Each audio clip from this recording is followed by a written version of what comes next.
Kali ini kita mau bikin slime. Jadi kita ada percobaan membuat slime dari apa?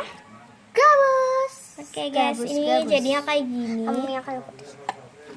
Oke, next bahan-bahannya adalah gabus dan minyak kayu putih. Dan kita dua wadah. Kita mulai. Pertama kita masukkan gabus. Ini ya gabusnya. Terus kita masukkan minyak kayu putih. Kita tambahkan lagi gabusnya satu. Jangan yang itu. Udah enggak ada. Lalu kita buka minyak kayu putihnya. Minyak kayu putih.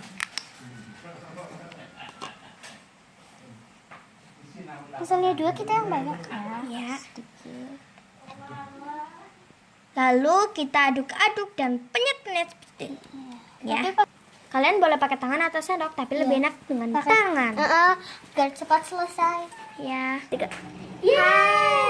jadi. Nih guys, nih tapi nggak lengkap. Sorry guys kalau ada suara. Tapi ini agak kering guys. Sorry guys ada orang lewat. Iya tadi juga kita udah percoba, tapi percobaannya kok jadi.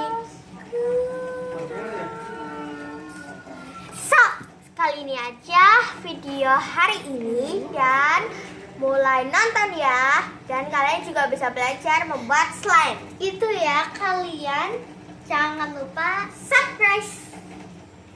betul sekali. Dan like. Betul.